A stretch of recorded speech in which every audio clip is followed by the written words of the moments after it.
आप सभी श्रोताओं को सादर प्रणाम। शिवाष्टक का 6वां श्लोक है। कलातीत कल्याण कल्पांतकारी सदा सज्जनानंद दाता पुरारी चिदानंद संदोहम मोहापहारी प्रसीद प्रसीद प्रभु मनमथारी। भगवान शिव इनका सृष्टि के सभी जीव जंतुओं को, प्राणियों को उपदेश देने में पहला क्रमांक लगता है और दूसरा क्रमांक लगता है देवर्षि नारद जी का। राजा परीक्षित को शमीक ऋषि के पुत्र श्रृंगी जी से वाणी के द्वारा शाप हुआ था, तो उस वाणी के शाप का निवारण करने के लिए भगवान शंकर जी के अवतार शुकदेव मुनि परीक्षित राजा अनशन के लिए बैठे थे और अन्न त्याग, पानी त्याग सब करना चालू कर दिए थे। तो उस जगह पर शुकदेव मुनि पहुंचे, पधारे, व्यासपीठ पर बैठे। व्यासपीठ पर सुखदेव मुनि जी थे। कथा मंडप में उनके पिता व्यास जी, पितामह पराशर मुनि जी, सूत जी, शौनक जी और बहुत से ऋषि मुनि राजा परीक्षित के कल्याण हेतु जो श्रीमद् भागवत महापुराण की कथा शुकदेव मुनि जी सुनाने वाले थे, वह कथा का लाभ लेने के लिए सभी वहां इकट्ठे हो गए और शुकदेव मुनि जी के मुखारविंद से कथा सुनना, श्रवण करना आरंभ कर दिया।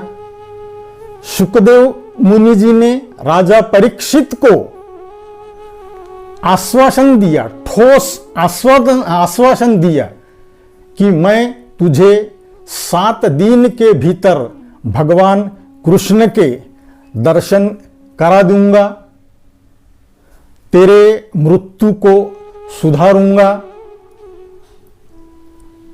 और कथा का आरंभ उन्होंने कर दिया।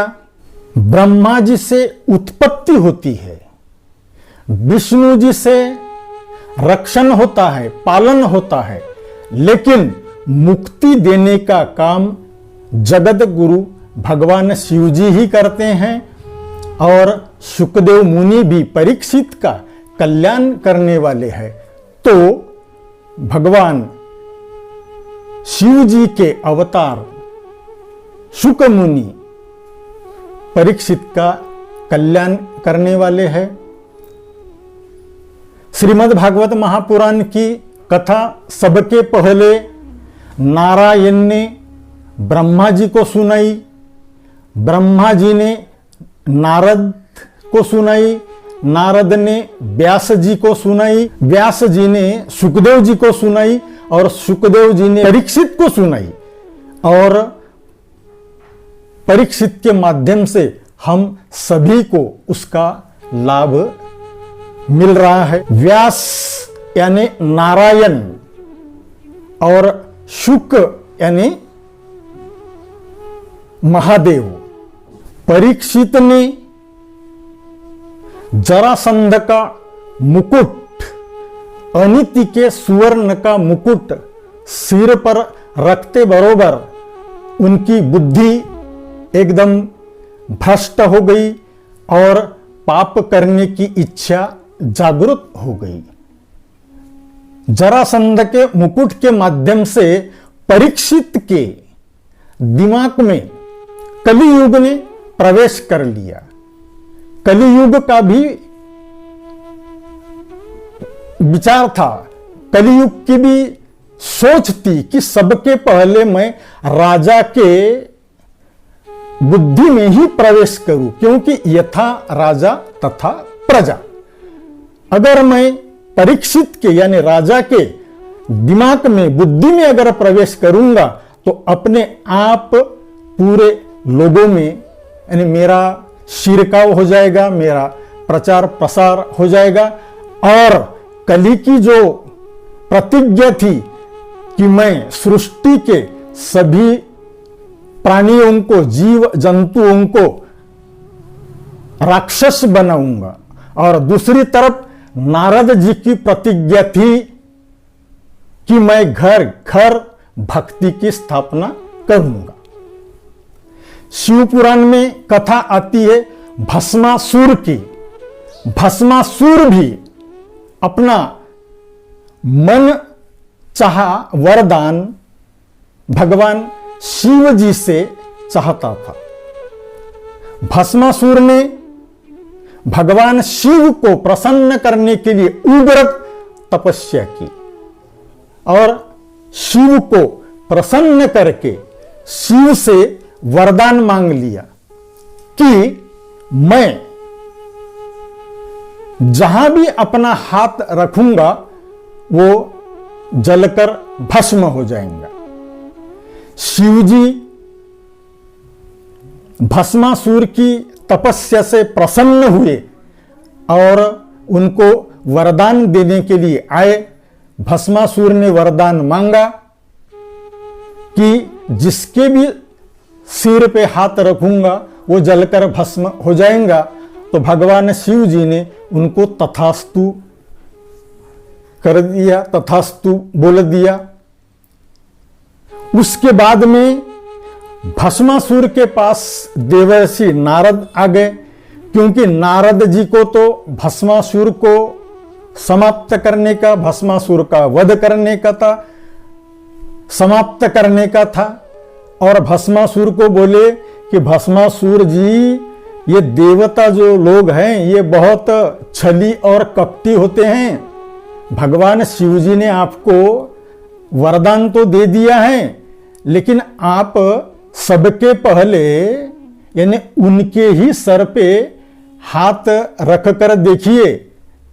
अगर वो जलकर भस्म हो जाएंगे तो समझ लीजिए कि उनके दिए हुए वरदान में ताकत है।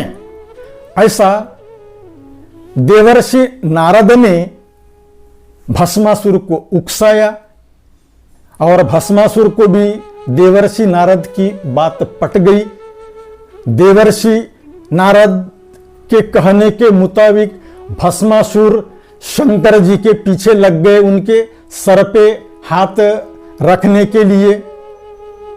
जैसे ही शिव जी ने भस्मासुर को उनके सर पे हाथ रखने के ताक में, फिराग में है ऐसा जान लिया, तब शिव जी दौड़ने लगे और शिव जी के पीछे पीछे भस्मासुर दौड़ने लगा। यह लीला भगवान विष्णु देख रहे थे।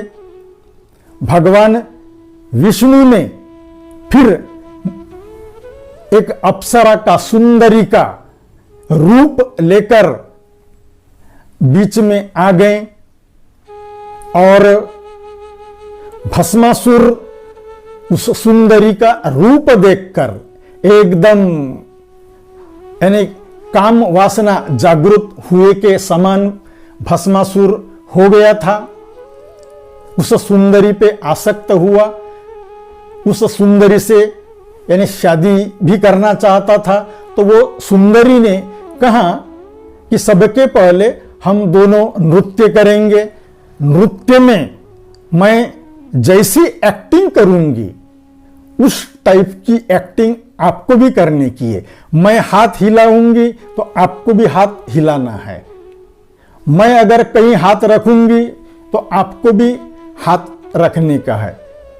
ऐसा उस सुंदरी ने भस्मासुर को बताया, नृत्य करने लगे और बाद में उस सुंदरी ने अपने सर पे हाथ रखा तो सुंदरी ने जैसे ही अपने सर पे हाथ रखा उसी तरह भस्मासुर ने भी अपने सर पे अपना हाथ रखा और जैसे ही भस्मासुर ने अपने सर पे हाथ रखा भस्मासुर एकदम यानी भस्म हो गया। यानी नारद जी की इस प्रकार की योजना रहती है, किसका विनाश करने का, किसका कैसा ये करने का, क्योंकि भगवान नारद जी नियोजन मंत्री है और वही सब लीला अर्थात भगवान के डायरेक्शन से ही कराते रहते हैं। पाप कभी भी आकर्षक पैकिंग में आता है और जीव मनुष्य उसमें फंस जाता है। तो राजा परीक्षित भी जरासंध का मुकुट यानी पाप का मुकुट, पाप अनीति के सुवर्ण का मुकुट बहुत ही आकर्षक था तो उसमें फंस गया था और वो सर पे रखने से पहनने से उसकी भी बुद्धि बिगड़ गई थी। हम सभी को भगवान सूर्य नारायण से, क्योंकि भगवान सूर्य नारायण कर्म का प्रेरक है, हमें यानी भगवान सूर्य नारायण से सीख लेकर अपने काम करते रहना है। और भगवान शिव के भगवान सूर्य के VED यानी वेद यानी भगवान सूर्य नारायण को V यानी नो वैकेशन, सूर्य नारायण को कभी भी छुट्टी नहीं रहती। उसके बाद में E नो एक्सपेक्टेशन, किसी से भी कोई आशा आकांक्षा इच्छा नहीं रखते। D नो डिस्क्रिमिनेशन, और कोई भी सूर्य के पास भेदभाव नहीं रहता। तो भगवान सूर्य नारायण से ये VED से सीख लेकर अपना मार्गक्रमण करते रहना है और अपने ध्येय तक पहुंचना है और हम सभी अपने ध्येय तक डेफिनेटली पहुंचेंगे।